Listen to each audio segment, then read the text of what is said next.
Hello friends, welcome to study with Kashi. Friends, आज की video में हम क्लास 12 केमिस्ट्री 2026 बोर्ड एग्जाम के चैप्टर नंबर 2 वैद्युत रसायन के न्यूमेरिकल्स को देखने वाले हैं। फ्रेंड्स, आज की वीडियो में हम पार्ट 1 को देखेंगे। तो चलिए फ्रेंड्स, हम अपनी वीडियो को स्टार्ट करते हैं। देखिए, इसमें हमारा पहला न्यूमेरिकल है 298 केल्विन पर 0.20 मोल KCl विलयन की चालकता 0.025 साइमन प्रति सेंटीमीटर है। तो विलयन की मोलर चालकता ज्ञात कीजिए। तो देखिए, हमें इस क्वेश्चन में क्या ज्ञात करना है। इस क्वेश्चन में हमें विलयन की मोलर चालकता ज्ञात करना है। और फ्रेंड्स, आप इस क्वेश्चन पर स्टार लगा लीजिएगा, क्योंकि ये क्वेश्चन कभी कभी आपसे 2 मार्क्स या कभी कभी आपसे 3 मार्क्स में डायरेक्टली पूछा जाता है। तो चलिए देखते हैं। क्वेश्चन में बोला गया है 0.20 मोल। तो देखिए, ये क्या दिया गया है, ये दिया गया है हमें विलयन की मोलर चालकता। तो हमारे क्वेश्चन में हमें जो जो चीज़ दी गई है वो हम यहाँ पर मेंशन करेंगे। तो देखिए, 0.20 मोल क्या है, ये हमारी मोलर विलयन की मोलर चालकता। तो हम यहाँ पर लिखते हैं विलयन की मोलर चालकता कितनी दी गई है। विलयन की मोलर चालकता, विलयन की मोलर चालकता है 0.20 मोल, 0.20 मोल है। अब आगे देखते हैं। आगे बोला गया है विलयन की चालकता 0.025 साइमन प्रति सेंटीमीटर है। यानी कि यहाँ पर हमें क्या दिया गया है, यहाँ पर हमें विशिष्ट चालकता दी गई है, जिसको हम कपा से डिनोट करते हैं। किससे डिनोट करते हैं? कपा से। तो हम यहाँ पे लिखेंगे विशिष्ट चालकता, विशिष्ट चालकता क्या दिया गया है, यानी कि कप्पा, कप्पा बराबर कितना है 0.025 साइमन प्रति सेंटीमीटर दिया गया। और हमसे क्वेश्चन में क्या बोला गया है, क्वेश्चन में बोला गया है विलयन की मोलर चालकता ज्ञात कीजिए। यानी कि हमें क्या ज्ञात करना है, हमें ज्ञात करना है लैम्डा m। हमें विलयन की मोलर चालकता ज्ञात करना है। तो हम जानते हैं हमारा मोलर चालकता निकालने का सूत्र क्या है। तो देखिए, मोलर चालकता निकालने का सूत्र है lambda m equal to kappa into 1000 upon में m, यानी कि मोलर चालकता। ये हमारा मोलर चालकता निकालने का सूत्र है, विलयन की मोलर चालकता। तो देखते हैं। तो यहाँ पर देखिए, यहाँ कप्पा हम जानते हैं, कप्पा कितना दिया है 0.025 साइमन प्रति सेंटीमीटर। और बात करें मोलर चालकता की, विलयन की मोलर चालकता की, तो क्या 0.20 मोल। और हमें क्या निकालना है, हमें निकालनी है मोलर चालकता। तो देखिए, कप्पा बराबर कितना था 0.025 इंटू 1000 बटे में। अब यहाँ पे मोलर चालकता कितने मोल दी गई है 0.20 मोल, 0.20 मोल। और हमें क्या निकालना है, हमें निकालना है मोलर चालकता। तो देखिए, जब हम 0.025 की गुणा 1000 में करेंगे, तो देखिए यहाँ पर है 3 डिजिट से पहले पॉइंट है और यहाँ पर है 3 0। तो जब हम इसकी गुणा इसमें करेंगे तो कितना आ जाएगा, यहाँ पर आ जाएगा 25। तो देखिए, लैम्डा m बराबर 25 बटे में 0.20। अब देखिए, 2 संख्या से पहले क्या है, पॉइंट है। तो अब अगर हम इस दशमलव को हटाएंगे तो क्या आ जाएगा, यहाँ पर 00 आ जाएगा। अब इस 0 से ये 0 क्या हो जाएगी, कैंसिल हो जाएगी। यानी कि यहाँ पर कितना बचा 250 बटे 2। तो कितनी बार में जाएगा, ये जाएगा हमारे 125 बार में। यानी कि हमारी मोलर चालकता क्या निकल कर आई, यहाँ पर देखिए हमारी मोलर चालकता निकल कर आई है 125 साइमन इंटू सेंटीमीटर स्क्वायर प्रति मोल। ये फ्रेंड्स हमारे इस क्वेश्चन का फाइनल आंसर निकल कर आ चुका है 125 साइमन इंटू सेंटीमीटर स्क्वायर प्रति मोल। देखिए, न्यूमेरिकल में आपको क्या पता होना चाहिए, न्यूमेरिकल में सबसे पहले आपको सूत्र पता होना चाहिए और दूसरा आपको मात्रक अच्छे से पता होना चाहिए, क्योंकि अगर आपको मात्रक नहीं पता तो आपको पूरे में से पूरे मार्क्स नहीं मिलेंगे। मैं उम्मीद करती हूँ फ्रेंड्स आपको न्यूमेरिकल अच्छे से समझ में आया होगा। चलिए अब हम अगले न्यूमेरिकल को देखते हैं। अब देखिए, अगला क्वेश्चन हमारा 298 केल्विन पर 0.20 N KCl विलयन की चालकता 0.0248 साइमन प्रति सेंटीमीटर है। तो विलयन की तुल्यांक की चालकता ज्ञात करनी है हमें। तो देखिए फ्रेंड्स, ये क्वेश्चन भी हमारा विलयन की मोलर चालकता की जैसा ही है। तो देखिए, इसमें हमें क्या दिया गया, इसमें हमें दिया गई है नॉर्मलता। नॉर्मलता कितनी दी गई 0.20 N। तो देखिए, हम यहाँ पर लिखेंगे नॉर्मलता बराबर कितनी दी गई है 0.20 N। अब आगे क्या दिया गया है, आगे दिया गया है विशिष्ट चालकता। तो विशिष्ट चालकता कितनी दी गई है, विशिष्ट चालकता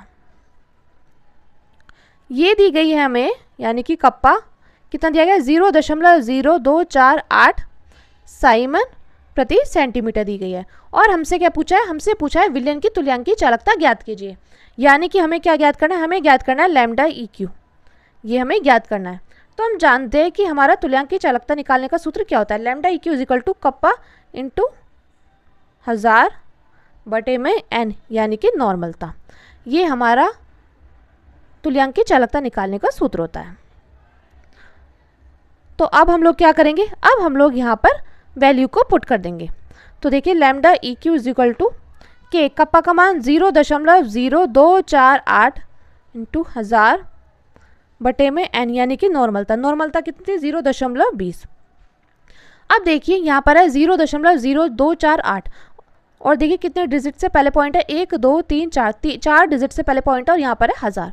तो यानी कि इसमें गुणा करेंगे तो कितना आ जाएगा, यहाँ पर आ जाएगा हमारा, देखिए यहाँ पर हमारा आ जाएगा 24.8 और बटे में क्या था 0.20।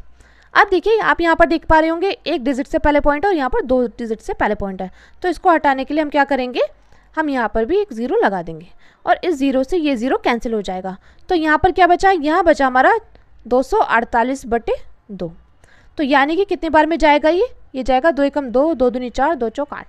यानी कि हमारा लैम्डा EQ का मान क्या निकल कर आया है, लैम्डा EQ का हमारा मान निकल कर आया है 124 साइमन इंटू सेंटीमीटर स्क्वायर प्रति तुल्यांक। तो देखिए ये हमारा इस क्वेश्चन का फाइनल आंसर निकल कर आ चुका है, 124 साइमन इंटू सेंटीमीटर स्क्वायर प्रति तुल्यांक। मैं उम्मीद करती हूँ फ्रेंड्स आपको ये न्यूमेरिकल अच्छे से समझ में आ गया होगा। चलिए अब हम अपने अगले न्यूमेरिकल को देखते हैं, जो कि है,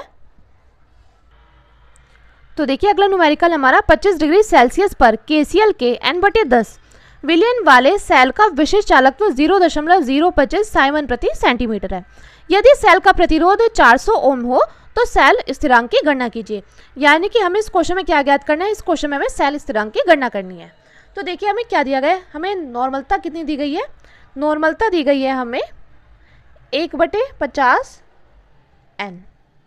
और देखिए हमें कप्पा कितना दिया गया है, विशिष्ट चालकत्व, यानी कि कप्पा कितना दिया गया है, कप्पा दिया गया है हमें 0.025,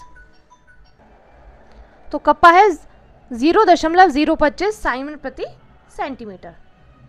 आगे देखिए हमें आगे क्या दिया गया है, सेल का प्रतिरोध, यानी कि R कितना दिया गया है, 400 ओम दिया गया है। अब देखिए यहाँ पर हमसे क्या पूछा है, यहाँ पर हमसे पूछा है सेल स्थिरांक की गणना कीजिए, यानी कि x हमें बताना है। तो देखिए ये क्वेश्चन आपको थोड़ा परेशान करने वाला हो सकता है, क्योंकि यहाँ पर हमें नॉर्मलता दिया गया है, कप्पा दिया गया है और R दिया गया है, और पूछा क्या हमसे, पूछा है हमसे सेल स्थिरांक। तो देखिए ऐसे क्वेश्चन के लिए मैंने आपको एक सूत्र बताया था विशेष चालकत्व और सेल स्थिरांक में संबंध का। तो देखिए वो सूत्र है ये, kappa is equal to C into X, ये हमारा सूत्र है, क्योंकि इस सूत्र से ही हमारा ये क्वेश्चन सोल्व होगा। तो आप इस पर स्टार लगा लीजिएगा और अपनी कॉपी में नोट डाउन जरूर करिएगा। तो देखिए यहाँ पे विशिष्ट चालकत्व इज इक्वल टू चालकत्व इंटू सेल स्थिरांक, यहाँ से हम सेल स्थिरांक निकाल सकते हैं। अब देखिए हम जानते हैं C क्या है, C है चालकत्व, और हम जानते हैं कि प्रतिरोध के व्युत्क्रम को ही क्या बोलते हैं, चालकत्व बोलते हैं। तो यानी कि हम C की जगह क्या लिख सकते हैं, C की जगह हम लिख सकते हैं 1/R। मैं उम्मीद करती हूँ फ्रेंड्स इतना अच्छे से आपको समझ में आ गया होगा कि जो हमारा चालकत्व होता है वो प्रतिरोध के व्युत्क्रम को ही हम चालकत्व बोलते हैं। तो देखिए यहाँ पर कप्पा बराबर हम क्या लिख सकते हैं, C की जगह 1/R और इंटू में x ऐसा का ऐसे। अब देखिए यहाँ पर कप्पा है और हमारा प्रतिरोध है और हमारा सेल स्थिरांक है, तो हमें क्या निकालना है, हमें निकालना है सेल स्थिरांक। तो सेल स्थिरांक जब हम निकालेंगे तो हम क्या करेंगे, x बराबर ये कप्पा के साथ R चला जाएगा, यानी कि हो जाएगा कप्पा इंटू R। तो देखिए अब हम यहाँ पे लिखेंगे कप्पा का मान क्या था, कप्पा का मान था हमारा 0.025 साइमन प्रति सेंटीमीटर। और बात करें अगर हम प्रतिरोध की, तो प्रतिरोध था 400 ओम। तो देखिए जब हम 0.025 की गुणा 400 में करेंगे तो हमारा क्या निकल कर आएगा, तो हमारा निकल कर आ जाएगा 2 3 4 और कितने डिजिट से पहले पॉइंट, 3 डिजिट से पहले पॉइंट, यानी कि हमारा क्या निकल कर आया 10.30। तो देखिए यानी कि हमारे यहाँ पर सेल स्थिरांक क्या निकल कर आया, सेल स्थिरांक निकल कर आया 10, क्योंकि देखिए 10.00 इसको हम 10 भी लिख सकते हैं। अब बात करें इसके मात्रक की, तो मात्रक होता है सेंटीमीटर इनवर्स या प्रति सेमी भी लिख सकते हैं, वो आपकी मर्जी है कि आप सेंटीमीटर इनवर्स लिखो या प्रति सेमी लिखो। तो देखिए यहाँ पर हमारा सेल स्थिरांक का मान क्या आ गया, 10 सेंटीमीटर इनवर्स या प्रति सेमी। मैं उम्मीद करती हूँ फ्रेंड्स आपको ये तीनों न्यूमेरिकल अच्छे से समझ में आ गए होंगे। अगर आपको वीडियो अच्छी लगी हो तो प्लीज़ हमारे चैनल को सब्सक्राइब कीजिएगा और वीडियो को लाइक शेयर कमेंट जरूर कीजिएगा। और फ्रेंड्स अगर अभी तक आपने चैप्टर 1 के न्यूमेरिकल्स नहीं देखे तो मैंने प्लेलिस्ट बना रखी है, वहाँ से जाकर जरूर देखिएगा। तो चलिए फ्रेंड्स मिलते हैं नेक्स्ट वीडियो में। Thank you, thanks for watching.